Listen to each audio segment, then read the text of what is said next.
Alright, now we proceed to the different types of research. Ito na yung paborito po ninyo, no? Sabi nga, kapag pinag-uusapan natin sila using drill-based strategy, nakukuha natin sila. Pero what if, no? What if ibahin yung tanong? What if, ano ba ito? Paikutin ng board exam yung tanong, i-revise yung tanong, so dapat naintindihan natin sila. Isa-isayin po natin sila ngayon, and it is but important that you also remember them, alright? Number one, we have the phenomenological, okay, or phenom research. Dito po, sabi ko nga sa inyo, ito po yung tumutukoy doon sa mga lived experiences, okay? Ang focus nito, hindi yung ibang factors, hindi yung geographical, hindi yung economic, kundi yung lived experiences, ano yung naging karanasan, no? Halimbawa natin dito, exploring the human experiences of trauma. O di kaya naman, ano pa yung pwedeng example dito, the lived experiences of the victims of Mount Pinatubo eruption. No? Ganyan, no? Ibig sabihin, tinitignan natin yung karanasan ng mga tao. And this is a type of a qualitative, no? Qualitative po ito. Kumbaga, we interview them, paano nila naranasan yung isang event, paano nila naranasan ng isang bagay, yun yung ating sinasabi. Yun yung ating binabanggit sa ating resulta. Next naman, we also have ethnographic. This requires, no, itong ethnographic study, this requires that we have an immersion to a cultural group, okay? So yung clue word nyo dyan, yung cultural group. Kasi if you see in the board exam, halimbawa, sabi, tinatanong, this certain studies the Badjaus of the ganyan-ganyan about. Doon pa lang sa word na Badjao, meron ka ng sagot. Kasi the Badjao people, they are cultural group. Ayan, particular cultural group. At ang gagamitin mo doon, ethnography na po agad, ethnographic. Okay, tatandaan nyo po yan. Basta po cultural group yung nandoon, halimbawa naman, the Cordillera. Ito, halimbawa, example, the local forest conservation knowledge in Cordillera. Ay, nakita mo yung Cordillera, cultural group agad yan. Ethnography agad yung sagot, okay? So, yan po yun, no? Madaling maintindihan, no? Nakakasunod po ba? I hope nakakasunod. We proceed to the historical. Ay, ito yung actual na lumabas ng 2023, no? So, a historical type of research is an analysis of events that happened in the past. Dito, yes, pwede ka siguro mag-interview, pwede ka rin siguro mag-immerse, pero more likely ang ginagamit na method sa historical, yung binabasa yung documents, no? Ina-analyze yung documents na meron, yung primary and secondary sources na meron. Ganyan po ginagawa ang isang historical na research. Nagbigay po yung board exam, no, noong 2023 ng specific na title. Halimbawa ito, mga naging ambag ng lalawigan ng Cavite sa pag-igting ng katipunan sa himagsikan, isang pagtuon sa pahina ng kasaysayan. Oh, nandun na mismo, no? Isang pagtuon sa pahina ng kasaysayan. That pertains sa sinatanong ng board exam, anong klaseng research daw yon? Ang sagot po, ito ay historical research. Okay? So para malaman mo yung naging ambag ng lalawigan ng Cavite, you will study the documents, you will study the sources that talks about the heroes of Cavite, no? Doon sa ating katipunan, no? During the time of himagsikan. So yan po yung mga common na ginagamit sa social science. Phenomenological, again, that's lived experiences. Ethnographic, cultural group. Historical, ito po yung analysis of events in the past. Analysis of history, okay? Next, we proceed to the next one. Now, meron pa po tayo.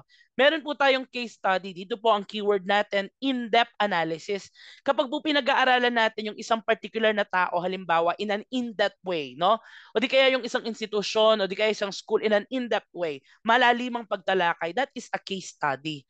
Ang tanong ng board exam ganito, halimbawa ito yung title, Analyzing the Virtue of the Program of the Developmental Bank of the Philippines. Anong type of research daw yon? Ang sagot po, case study po siya. Kasi particular siya, it's an in-depth study about the Developmental Bank of the Philippines. Tatandaan nyo po yon, okay? Uulitin ko, yun na mismo yung ginamit na example ng board exam, analyzing the virtue of the program of the Developmental Bank of the Philippines. Particular na siya, no? It is particular to a certain institution. It studies the case of the Developmental Bank of the Philippines. In the teaching field naman, meron tayong halimbawa dito, the case study of Maligaya Elementary School on online learning. So titignan ng researcher yung in-depth analysis anong nangyari nung online learning sa Maligaya Elementary School, no? So that's it. That's a case study. Next, we also have an action research. Ay, di nawawala ito, no? Not only in SOCSI but also in Prof Ed. Ang action research po, teachers, it solves the problems in the classroom. At kapag halimbawa, binigyan kayo ng, ang strategy ng board exam, ganito, bibigyan niya kayo ng mga titles, tapos i-identify mo alin ang action research. Paano mo ma-identify kung alin ang action research? Listen po, teachers. Paano mo ma-identify? Paano mo easily masasagot? Although, There are different types of action research. We need to acknowledge that. Pero the basic type of action research, yung basic description ng action research, ano dapat meron siya sa title? Kailangan meron siyang problem, no? Meron siyang problem, ayan. Underline natin. Meron din siyang solution sa title niya. Halimbawa, no? Currently, ang research na ginagawa ko po, ginagawa namin pala, no, sa aming school, is entitled Improving the Research Skills Through an Upgraded Balitaan Tool. So, ano yung problem, ano yung solution?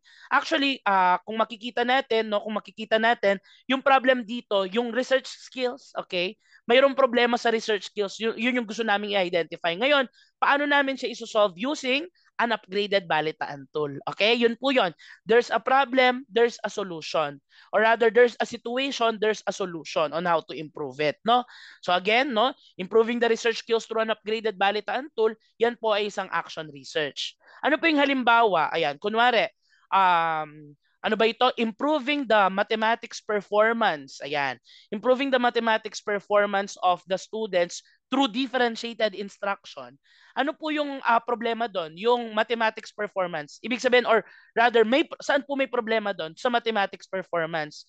Ano yung solution? Yung differentiated instruction. So dapat, laging may problema, may solution doon sa title. That's how you easily identify that it is an action research. Okay po? On the other hand, ito yung particular na tinanong ng board exam. Sabi niya, an AP teacher conducts research on solving the prevailing classroom problems in teaching economics. Yun nga po, may problema, ayan, at yun yung tinatry niyang solusyonan, no? Solving problems, solving the prevailing classroom problems. Ano daw pong type of research yun? Ang sagot po, it's an action research, okay? So nakikita niyo po ngayon, teachers, kahit paano man po tanungin ng board exam tungkol sa action research, masasagot ninyo if you follow, no, the strategies that we are discussing, okay? Nakakasunod po? So yan po, no, meron na po tayong phenomenology, ethnography, meron pa tayong ano ba yung isa kanina? Wait lang, nakalimutan ko. Historical, ayan. Meron din po tayong case study, ayan, at meron din po tayong action research. So nakakalima na tayo. Now, we study the difference between a cross-sectional study and a longitudinal study. Uulitin po natin, no? Using the visualization na makikita nyo ngayon, or rather using the visual material na makikita nyo ngayon, a cross-sectional study, it is data collected at one point in time. You would see na one time nyo lang siyang ginagawa itong cross-sectional study. Bakit siya sinabing cross-sectional? Because you study different sections, or rather, you study different groups. Look at that, no? Merong blue, or rather merong green-blue, may violet. Ano yung halimbawa niyan? At ito yung tinatanong ng board exam, na madalas mali ang sagot ng mga teachers dahil nabasa nila dun sa Lorimar book. Uulitin po, so yung Lorimar book na 2017, halos tama yung sagot niya, no? Pero hindi lahat. Meron po siyang mga errors. At isa po sa mga errors na binigay doon, yung sabi, what are the kinds of worship among Christian groups? Ano daw type of study yon? Ang sagot po dapat doon ay cross-sectional. Bakit, no? Kinds of worship among Christian groups. So titignan niya, the researcher will try to study the kinds of research, no? Halimbawa, may born again Christian, ayan, Catholic, ganyan, at different kinds of Christian. Titignan niya ano yung kinds of worship niya.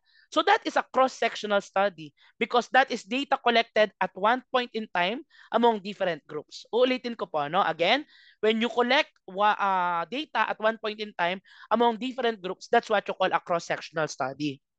Next, we proceed. What if the data is collected repeatedly over time? Ang sagot naman po dyan, no, over time, no, ibig sabihin kung over time, it takes time, it is long. Ibig sabihin, it is a longitudinal study. Yun ang clue natin doon, no? Ibig sabihin, again, it is a longitudinal study because it is long, no? May long implementation kasi over time ang ano ba ito? It is done repeatedly over time. Sige, now we study the different types of longitudinal study. Ayan. Pag-uusapan natin yung different types of longitudinal study. Ang paborito ng board exam, trend study. Titignan natin, kapag sinabing trend study, ito po yung definition niya at ito yung tinatanong niya. What type of study studies social change over time? Social change over time, ang sagot, trend study. Di ba? Paano po ba yung trend? Okay, halimbawa, di ba yung pagkakaintindi natin o yung visual natin ng trend, ganito, trend, trend, trend, trend. Ay, may trend. Ibig sabihin, may pagbabago. And the pagbabago na tinutukoy natin there is social change. Again, Social change over time, that is a trend study. Tapos meron pang binibigay na sample dyan. What type of study is used when we want to determine the population or when we want to examine the population issue of corruption of public officials under different regimes? Ano mapapansin nyo dito? Under different regime, halimbawa, regime of Marcos, regime of Aquino, regime of Arroyo, ganyan, titignan niya yung issue of corruption among public officials. So there is change, no? There is change, and which is why we classify it under a trend study. Next, ano pa po yung meron tayo dito? A cohort study. Ito, hanggang nung final coaching may nagtatanong pa din, siguro hindi sila, ito yung mga, or rather, ito yung mga hindi nakapanood ng mga last nating discussion kasi inulit-ulit na po natin ito. Kapag sinabi po nating cohort study, it's also a kind of longitudinal study where subpopulations experience an event. Look at that, no? Meron po silang naranasan na iisang event at a given point in time, no? Uulitin ko po. A cohort study, sorry.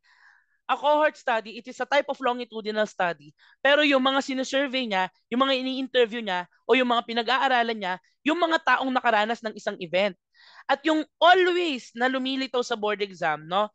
Which among the following, no, studies the change of attitudes of the EDSA 1 participants over time, no? Ano po yun? It's a cohort study. Why? Kasi it's done over time. Ibig sabihin, yes, it is longitudinal. Now, sabi, sino yung mga ini-interview? Yung mga yung mga sumali sa EDSA 1. Yung mga sumali sa EDSA 1, they experience a common event. And the common event is the EDSA 1, the people power.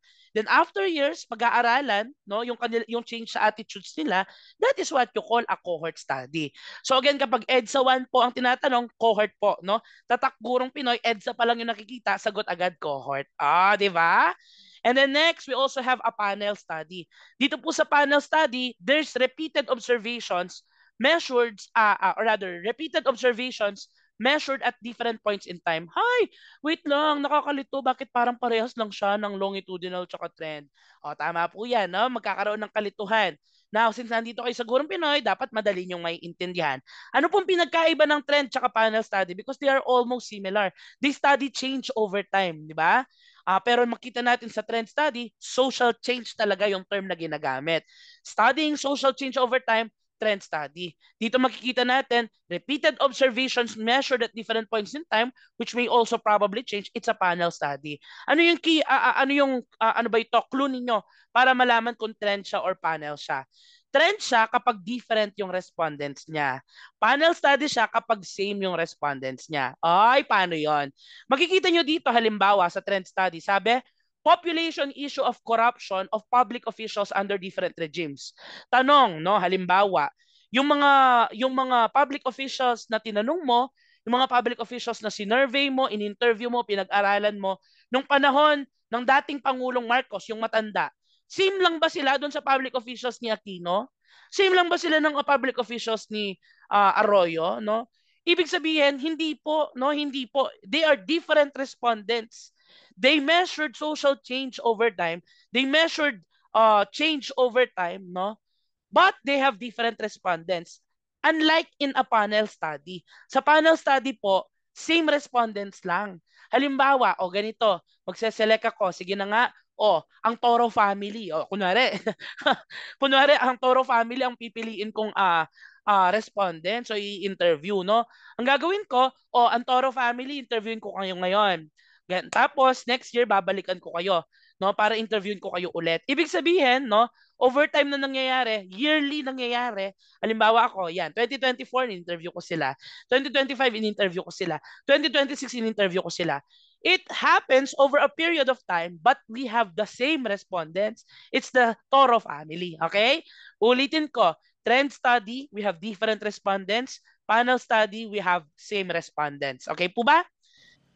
Oh wait, teka lang, bago po tayo mag-proceed sa ating next discussion, ayan, siguro by now, meron pong pumasok sa isip ninyo, no? Lalo na ng iba sa inyo na nakapanood na din po nung ating mid-review discussion number 1. Because in the previous discussion, in the mid-review number 1, the same explanation was provided for the difference between longitudinal study and the trend study. Tama po ba? Ang sabi kasi natin doon, a longitudinal study involves the same participants. while a trend study involves different participants. Ang nasa isip po ninyo siguro, di ba ganyan din, no? Ganyan din ang ibinigay nyo ngayon na definition, Coach, tungkol sa pinag-iba naman ng trend at saka ng panel study. Tama naman po yon, no? So, question nyo siguro, so what would be the difference between a longitudinal study and a panel study given that they are both described as involving the same participants? Okay na po yung sa trend kasi different participants siya. Pero itong longitudinal at saka panel ngayon, kailangan nating i-clarify. Kasi sabi po natin, they involve the same participants. Ayan, no? So, let me explain. O, diba? May pa-explanation. Siyempre, para po mas maunawaan natin. So, first and foremost, we remember that a panel study is a type of a longitudinal study po. Ano? So, we remember na ang longitudinal study, kinapapalooban po siya ng trend, ng cohort, at saka ng panel, no? Kaya dito pa lang po, no, ma-establish na, ay oo, kaya there would be times that even our credible references and resources would use, no, interchangeably itong ating mga terms on the types of studies, lalo na dito sa longitudinal tsaka panel, no? So, marami talaga ang malilito, marami talaga ang pag-i-interchange po sila.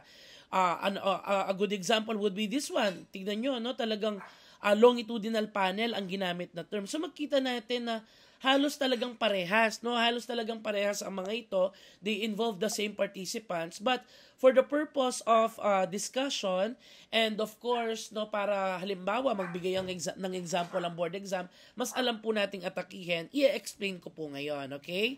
O diba? Sana all may explanation. So let's study the key differences, okay, no? So ano po ba yung key differences? I have 2 points to present, no?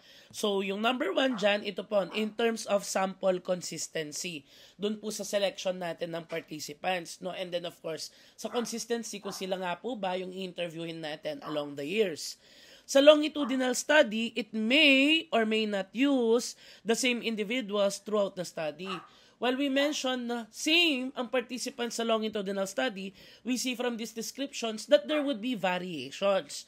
Generally, they are the same, but there are cases where there is a need to interview other people to fortify the data, no, o di kaya to enrich the information gathered already. I'll provide an example for this one, no. But for now, tingnan po muna natin itong panel study. Ang panel study, it always uses the same individuals. Kaya nga po ginagamit yung term na panel. It pertains to the same individuals. So kung sa dalawa, tatanungin natin, syempre, coach, di ba sabi nyo pa parehas na participants, alin ang same na same, no? Alin ang talagang strict ang compliance doon sa same participants? Ang sagot po doon ay ang panel. Because now we understand na ang longitudinal study, yes, it may involve the same participants, no? Generally, it involves the same participants, but there would be variations. Talking about those variations, of course, ayan, balikan po natin itong Harvard study na pinag-uusapan natin on adult development, no, which is the best example of a longitudinal study. So dito po, as I mentioned, no, they interviewed these 724 young men, chinek yung kanilang medical conditions, yung nag-blood test, nag-brain scan, nagkaroon ng other procedures. So originally 724 po sila, no? Yung latest count doon sa nabasa ko pong reference natin, 60 na lang po sila, no, na natitira. Syempre po na dedo na yung iba. So ang punto, no, paano ko naubos yung mga yan? No worries po. Dahil ang ginawa ng mga researchers dito, they studied, no, or rather they likewise interviewed or surveyed the wives, the children, the grandchildren, and the great-grandchildren ng mga original subjects. So this would now clear our understanding na yes, they involve the same participants, but there would be variations. Yun nga po yung sinasabi ko. Because they included ito po mga kamag-anak or descendants. And in fact, I would just like to share that the number of descendants in here has grown to over 2,000, no? So imagine, ang ito po along the years, no, dati kung yung 724 young men lang ang participants, same participants, ngayon dumami na po sila, no? So there is a variation. On the other hand, no, Ang famous example naman po natin ng panel study would be this panel study of income dynamics by Michigan. Ito naman po, it began in 1968, no? At ano po sila, nagkaroon po ng representative sample from all over United States of America. Meron po tayong 18,000 individuals na involved at saka 18,000 individuals involved who belong to 5,000 families. Dito natin makikita no na yung 18,000 individuals hina-highlight po ng study, sila din po yung same na mga tao. Ayan. Same na mga tao na pinag-aaralan po nila for this panel study of income dynamics. Okay? So yun po yun. So ulitin lang po natin ang first wait lang, balikan ko. Ulitin lang po natin ang first point natin kanina before we proceed to this slide. Again, no, yes, they have the same participants, but now it's clarified to us, same na same kapag panel, pero kapag longitudinal, there would be variations because it may or may not use the same individuals. Okay? I hope clear po sa ating lahat.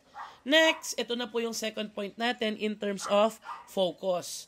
So kapag focus po yung pinag-uusapan, a longitudinal study is more broad and it studies how variables change over time. On the other hand, a panel study, it is more narrow and it studies or it is focused on the changes on the same individuals. In our previous discussion, I mentioned na kapag longitudinal study, commonly, ang mga titles nila o ang mga research topics po nila related sa health, no? Related sa medical field. Tama pa rin po yun, consistent pa rin po yun. Wherein, dito naman po sa panel study, ano naman po kaya ang focus? Ang focus po dito, more on the economics side no, ng ating pag-aaral. So sa panel study, ayan, ang fino-focus dito, halimbawa, household consumption, yung consumer purchasing habits, effectiveness of the advertisement campaign, pati yung mga projected product sales. Actually, maski yung mga dynamics of poverty kasama po dyan. So, ngayon po, halimbawa, nagtabi ang dalawang choices na ito sa board exam, no? Tapos, nagbigay ng title ang board exam o ng research topic ang board exam. Tapos, nalilito kayo kasi same ang participants, di ba? Iisipin nyo ngayon, longitudinal ba ito o panel ito? Kasi same naman. Ngayon, mas may enrich po yung understanding natin dahil hahanapin po natin yung keywords. Kapag po health-related, longitudinal yan. Kapag po income-related, more likely, yan po ay panel study. Okay? Again, kapag po economic-related or income-related, panel study po yan. Kung babalikan po natin yung ating mga examples kanina, ayan, ay, may aso, naririnig nyo ba? Sorry po. Ayan. So, kung babalikan natin yung example natin kanina, itong sa Harvard, yung ating longitudinal study, focus sa health. Tapos, ito pong ating panel study sa Michigan, focus naman po, ayan, sa income dynamic. So, I hope mas naging clear po ito bago po tayo mag-proceed sa ating next one. Salamat! Ayan. Okay? Sige, next. Sa types of research, meron din po tayo. Ito po, more likely sa quantitative research ginagamit. We have a descriptive study or descriptive research. Kapag po sinabing descriptive research, ibig sabihin po, we are basically describing something. We are basically describing it. Halimbawa, ito, makikita nyo, examining the parental styles of the students in St. Joseph Academy, no? Or rather, examining the parental styles received by the students in St. Joseph Academy. Ano mapapansin natin dito? Bakit siya descriptive? Kasi basically, dinidescribe lang natin yung style ng pagpapalaki sa mga bata. Kapag dinidescribe mo lang ang isang bagay from your research, it is descriptive in nature. Halimbawa, ito pa, the study styles and strategies used by honor students. O, ibig sabihin, dinidescribe mo lang yung strategies no and styles ng pag-aaral nila. It's also a descriptive research. Naintindihan po ba natin? Madaling-madali lang siya, no? Ano pa ba yung halimbawa? Ano ba ito? The type of curriculum used by schools in the district of ganyan, no? District of halimbawa of the West District of Angeles City, ganyan. Titignan kung ano yung type of curriculum na ginagamit nila, no? So basically, dinidescribe mo lang yung curriculum nila. Yun lang yung ginagawa mo. Dinidescribe mo lang. Inaalam mo lang kung ano. Ayan. Inaalam mo lang kung ano ang ginagamit nila. So that's a descriptive. Ngayon, ang madalas na merong isang question na lumitaw no sa board exam na kung saan sabi nga natin na pag-aralan natin to ng mga nakaraang discussion. Sabi niya, an inquiry on social phenomena that does not use numbers. Ang sagot din po doon, descriptive. Okay? Bakit? Samantalang ang descriptive, gumagamit siya ng number, and all the other choices na nandoon sa question na yon, gumagamit din ng numbers. Ito yung pinaka ano ba ito? Less ang ano no, ang engagement sa numbers. It does not use numbers. No, kaya descriptive yung sagot natin. Bakit? Ano yung choices? Analytical research, quantitative research, no? Ibig sabihin kapag ganon, numbers agad yung pinag-uusapan sa mga yon. Pero kung descriptive, more likely, it does not use numbers. So kapag tinanong pa rin po, inquiry on social phenomena that does not use numbers, anong sagot? Descriptive research po. Okay? Sige, next. Ang correlational research naman, it is when you study the relationship between two or more variables. Halimbawa nito, when you try to see the relationship between the stress levels and the academic performance of education students, ano yung variables mo doon? Stress level, academic performance. Tinitignan mo yung relasyon ng dalawa. At kapag relasyon po yung pinag-uusapan, ayun na, nasa word na mismo, korrelasyon, korrelasyon, correlational. Okay? Ganun po yan.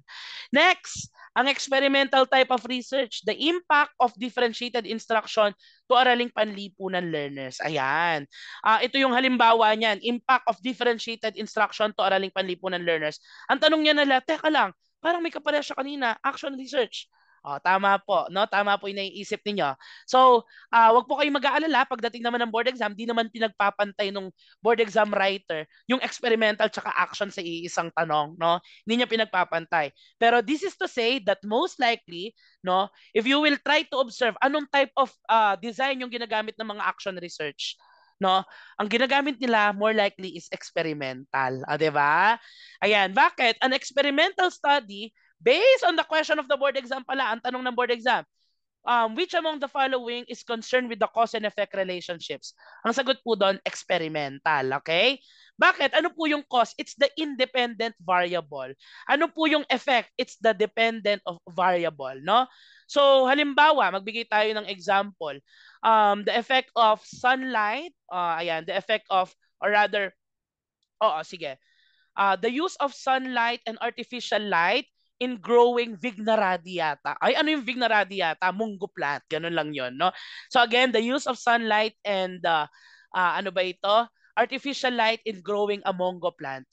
Ano po yung independent variable natin doon? Ano po yung independent variable natin? Ang independent variable natin, yung light na gagamitin. Because that's the cause. No? Tapos yung dependent variable natin, yun yung epekto, yung growth ng mungo plant. Yun lang po yun, okay? Yun lang po yun. Again, and when you study the cause and effect relationships, basically, that's an experimental type of study. Okay pa? So yan, ang makikita natin dito, again, sa example na binigay, impact of differentiated instruction to araling panlipunan learners, ang gagawin mo ganito, no? Magpapa-pretest ka, no? Magpapa-pretest ka sa kapasidad ng mga nag-aaral ng araling panlipunan. Tapos, magkakaroon ka ng differentiated instruction. Mag-a-apply ka ng differentiated instruction.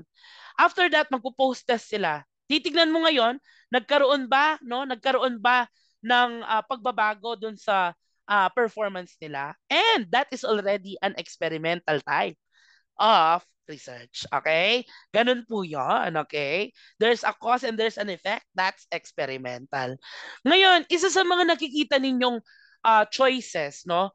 Kapag experimental yung pinag-uusapan, there's a true experiment and there is quasi-experiment. Tama po ba? No? Na-encounter nyo na pa po sa mga tanong. Ayan. Pag-aaralan natin ngayon, ano yung pinagkaiba? Kasi an experimental type of study, it has true experiment and it has quasi-experiment. Kapag sinabing true experimental, ayan, or rather kapag sinabing quasi-experimental, ang tatandaan nyo, quasi ibig sabihin parang experimental. Ay, ganon, no? Sige, visualization po muna tayo, no? Dito po, ang pinagkaiba po ng dalawang ito, ang true experimental design, it uses random participants. Okay? Again, ang true experimental design, it uses random participants. Yung quasi-experimental design, yung participants niya, hindi random. Isa na po yan sa malaking pinagkaiba nila. Ano pa? Kapag, sorry. Kapag true experimental, Diyos ko nauubo po, pasensya naman, no? Sige, kapag true experimental design po, meron po tayong control group. Madalas, no? Madalas, no? Tapos kapag quasi-experimental, walang control group. Ganun po 'yon, no? Although that's not absolute, no? That's not absolute kasi merong quasi-experimental na meron pa rin namang control group. Pero again, ang pinagkaiba nila, no? Random yung participants ng true experiment, tapos hindi random yung participants ng quasi-experimental. Sige nga, paano ba natin iintindihin ito? Halimbawa, ayan. Ano ba tong EG? This is the experimental group. Ayan, no?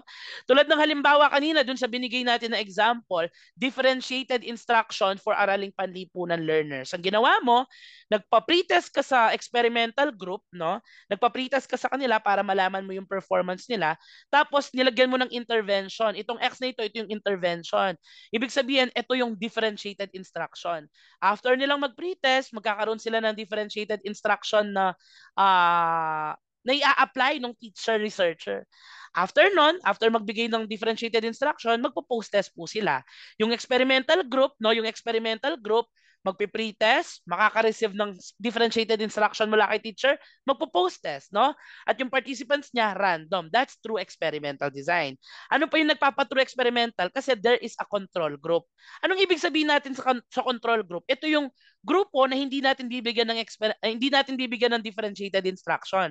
Ang gagawin natin, magpi-pre-test lang sila, normal instruction, no? Wala tayong i-manipulate kasi nga hindi sila makaka-receive ng intervention na pinag-aaralan natin. Tapos magpo-post test lang sila. Ang titignan natin, meron bang pagkakaiba, no? Meron bang pagkakaiba sa performance ng mga bata mula sa pre-test papuntang post-test o meron bang pagkakaiba yung performance ng mga bata nung experimental group na naka-receive ng differentiated instruction at nung walang na-receive na differentiated instruction, yung control group, no? Yan po, kaya siya isang true experimental design. It's a pre-test, post-test with control group design. Ayan, no? Yan po yung ating pinaka-swak na halimbawa dyan. Ngayon, ano yung halimbawa natin dito sa quasi-experimental? Sabi ko nga po, not random ang mga participants. Yun yung tatandaan nyo. Kapag random ang participants, true experimental. Kapag not random ang participants, quasi-experimental. Ano po yung isang format ng quasi-experimental? Ito yung repeated observations over time. Parang trend study. O-observe mo sila day 1. Ayan. Or rather, observe mo sila quarter 1. Observe mo sila quarter 2. Tapos, bibigyan mo sila ng differentiated instruction o ng intervention. Kahit anong intervention na naiisip mo, kahit anong solution sa problema na naiisip mo. Tapos, i-observe mo na naman sila ng quarter 3, i-observe mo na naman sila ng quarter 4. Quasi-experimental po yung tawag dyan. Bakit? Kung mapapansin nyo, wala po tayong control group. Experimental group lang po, no, ang meron tayo. Na inobserve natin, binigyan natin ng differentiated instruction, inobserve natin, at inobserve natin ulit. Not random ang participants, kaya quasi-experimental design. Okay? Okay? Ayan, no? Sige. Ngayon, ito na